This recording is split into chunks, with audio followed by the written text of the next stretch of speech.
Good afternoon. I'd like to call this special board meeting, July 20, 2020, 5:30 p.m. to order. We do have a quorum. We have Trustee Dillard, we have Superintendent Mijares, Trustee Ms. Martinez, Trustee Dr. Alvarez, Trustee Ms. Purcell, and Ms. Lupita Fuentes also. On Zoom. Look. Now we will move to action items. Consideration and possible action to delay the opening of schools for 2 weeks from August 17, 2020, subject to possible action at a later date to further delay the start of school. One thing that we've been talking about is when we will be heading back to class. We will be doing face-to-face or remote. And last Friday, we met with the local health authority, the EOC, county judge, and Mayor Eagle Pass. And we do want to thank the judge. Judge, ¿cómo está? Thank you for being here. They've been such help. The city, the county, the council, the commissioners court, the local health authority, and the EOC with all this that's going on. Great job, by the way, with all the stuff that's been going on. It is really tough, but we've all been able to kind of go through it as we go. So we did get together with them. We met Mr. Mijares, Ms. Martinez, and myself. And one of the things we talked about was to delay the start of the school year from the 17th to the 31st. And also go to remote teaching for at least that time until we're about to go back, or if things get better as well. Kind of, yes.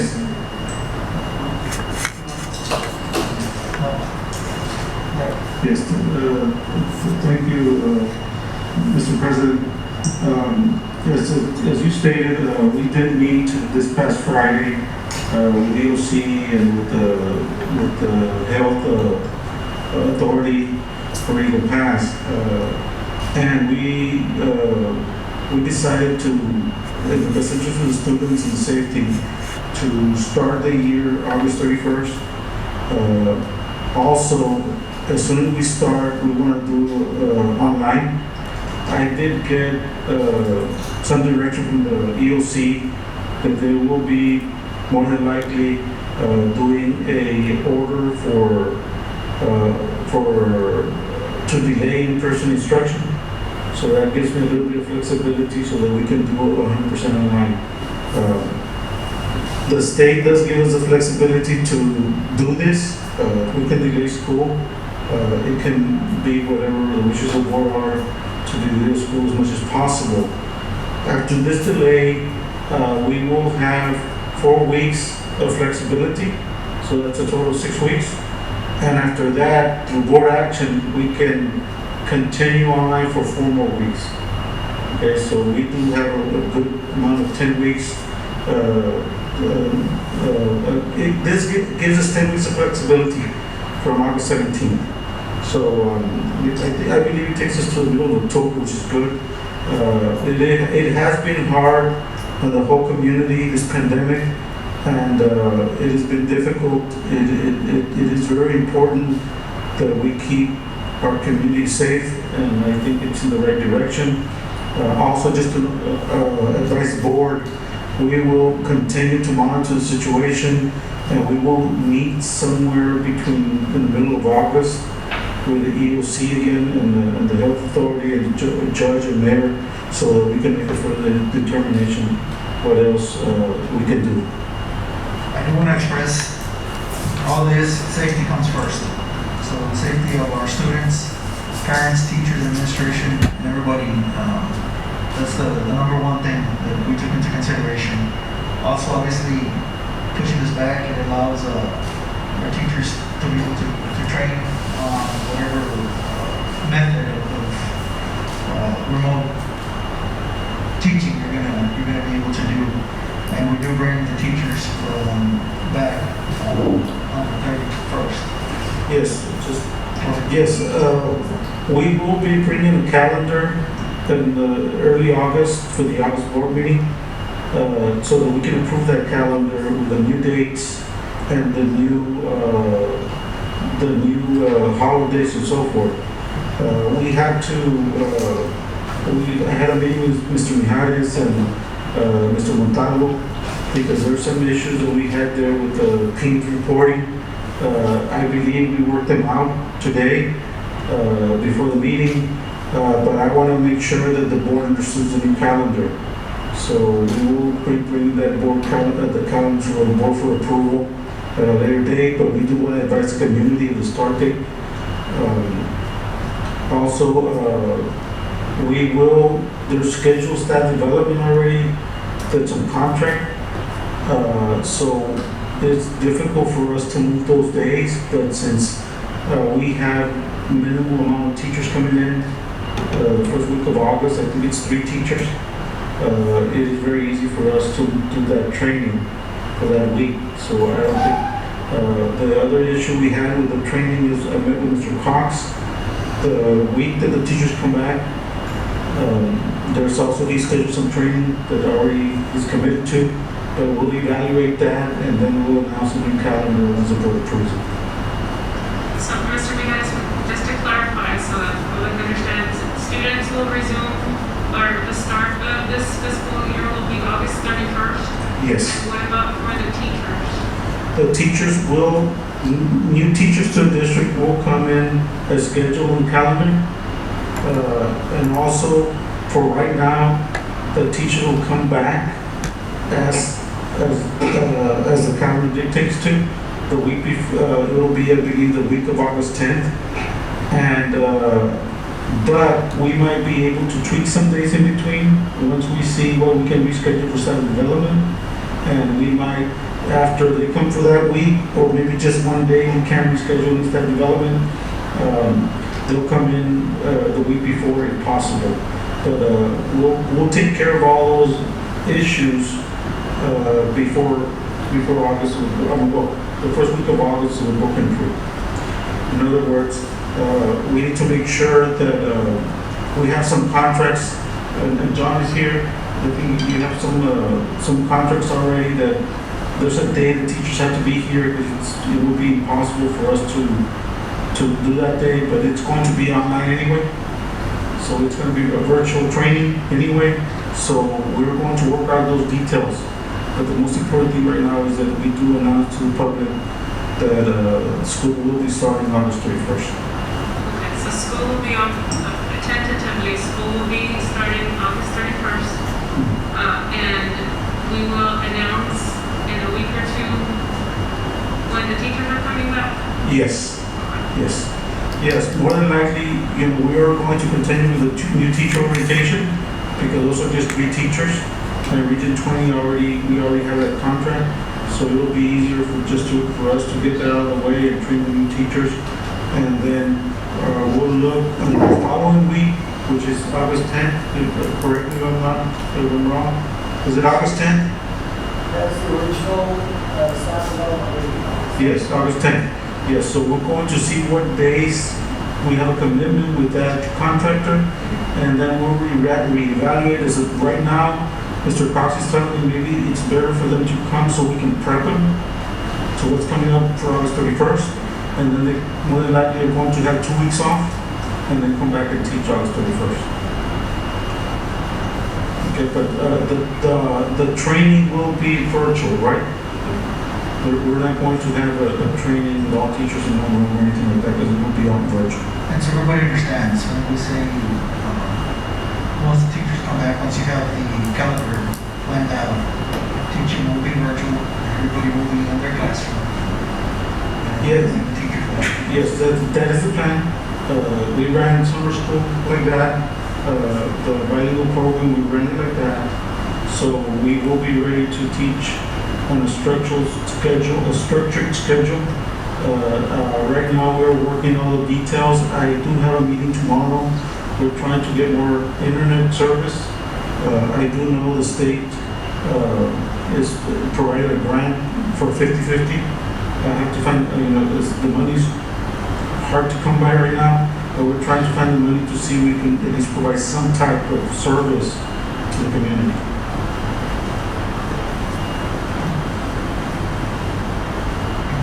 I'd like to also add that, things do, like we said, it's not set in stone, because things are changing on almost day by day, week by week basis.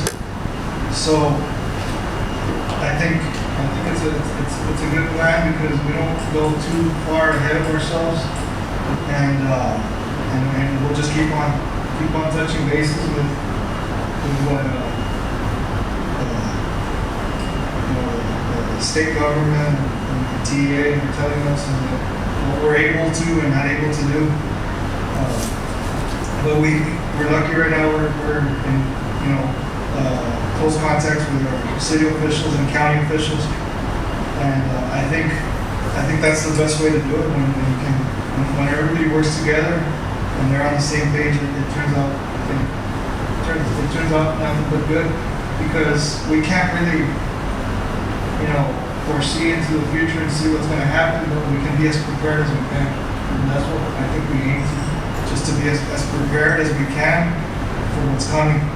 Hopefully, we're seeing the top end of things, and in the days and weeks ahead, we start seeing something a little bit better for our community. But let our students, staff, community know that we get these briefings from all our local officials, and we're trying to stay on top of it just like everyone else. We're trying to do what's best for all our students and staff. Judge Saucedo, is there anything that you'd like to add that we forgot to mention from Friday's meeting? I know our doctors are very concerned about the health and safety of our citizens of Merritt County. Is there anything else you'd like to let the rest of the board know?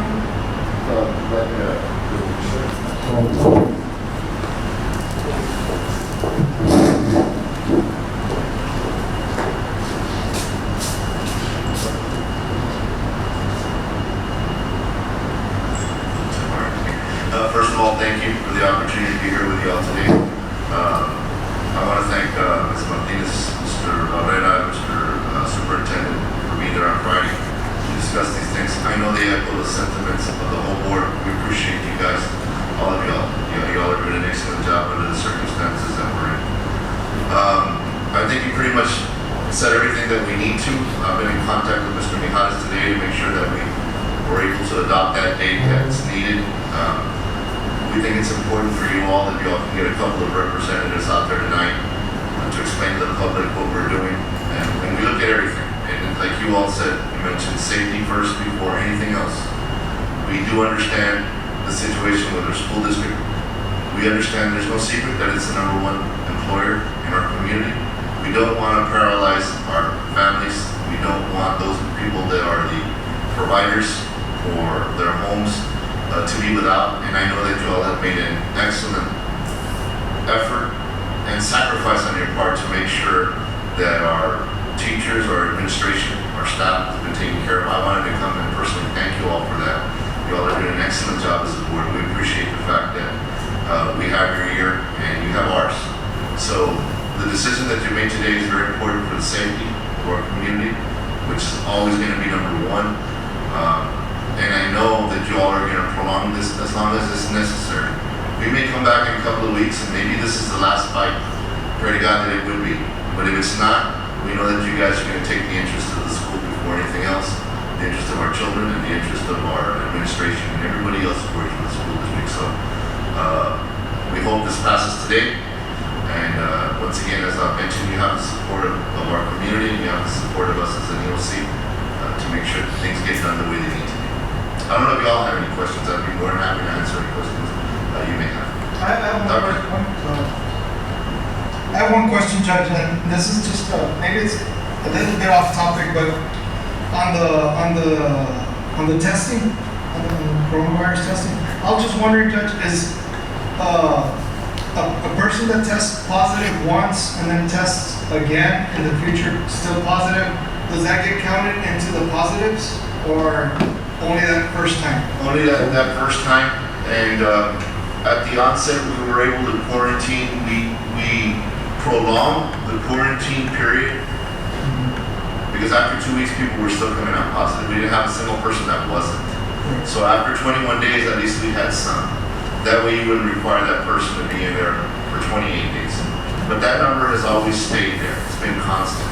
Yes, we have tested people that are not from Maverick County, from Eagle Pass. Those numbers are not included in it. Every once in a while, you have somebody from Crystal City or Carrizo Springs or even Del Rio for whatever reason come over and take a test here. We never include those numbers. So the numbers that you see there on our daily reports, they're real. Those are people who are. Those aren't people who have come in and we've counted them twice. Our objective is not to put fear into anybody, just to show them what's real and what the numbers are. And we mentioned that. We're going to have some dire information today. You know, it's not going to be good news after this weekend. Unfortunately, over the weekend, things have not gotten better. But the doctors are looking at this, and they're hoping that it's a spike. And our last spike, when we put the numbers to it, we sat down with Mr. Valera and the super.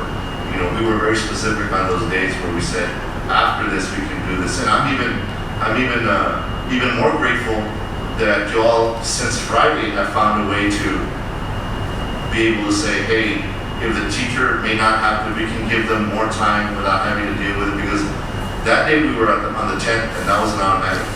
And now I know that you guys are trying to find ways to make sure that our staff is safe. I have a lot of faith in you guys. I saw what you did with the graduation. And I know that you guys can do it with this one too. You know, where if indeed the teachers do have to show up to work and the admin does, they're going to make sure that it's in a safe environment. So I don't have any questions about that. I don't have any qualms about that. But the fact that you guys are going out of the way and trying to find a way to do even better, that shows a lot. And I appreciate that because that changed from Friday to today. That's like less than 3 days. You guys have come up with even a more conservative plan. So I know it's going to work. I didn't mean to go off on a tangent. As far as your question is concerned, it's only kind of about time. Sounds good, thank you. Yes, sir. We appreciate it, Judge. We got any For all questions? that you all do. Thank you, guys. Thank you.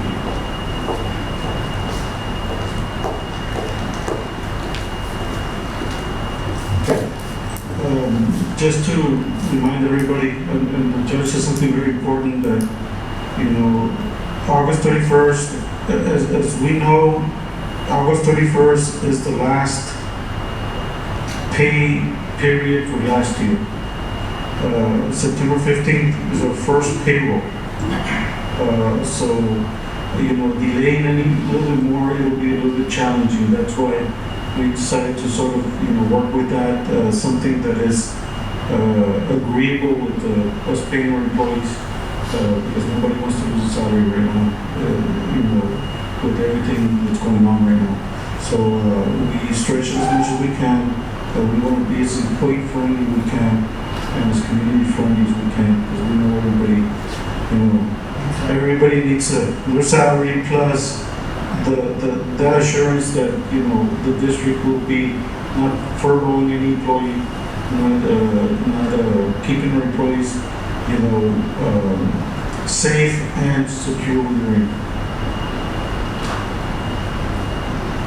I think with all the stuff that has been done, congratulations to all the staff as well. I know this is pretty tough as well for you all and all the meetings that you all have. So I think this is a very good plan, and I'd like to see your motion to delay the opening of schools for 2 weeks from August 17th to August 31st. So We do have a motion. We have a second. Second. All in favor? Motion passes. And thank you all, first of all, for being here on such short notice.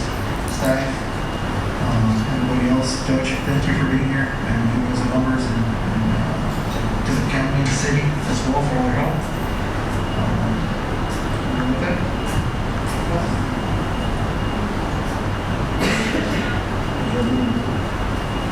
Uh, thank you. You know, once again, a big thank you to George. I know our mayor isn't here, but he's been working together with us. And I want to thank everybody that's here today. It has taken a lot of work. But, you know, I had a conversation with George this morning, and he said, you know what, Mr. Miguel, we will get through this. We will get through it, and I know we will, and we will do it together as a community. So thank you. I'd like to add just a little thing before we, you know how all our community and basically all of us here, you know, we're in the same boat. And I just want to remind everyone, you know, that as we're fighting all of this together, you know, we're running around here, running around there, trying to get things right, or as right as we can. Maybe it's a time that we should all, as a community, just, you know, focus also on the power of prayer and you know, meditation with our families. You know, praying for the sick, praying for our families, our friends, our community members. It's a time that we should, you know, more than anything, come together in that particular way and never underestimate the power of prayer. Thank you, Doc. And there's nothing else? Do we have a motion to adjourn? So, Do we have a second? Second. All in favor? Motion passes. Meeting is adjourned.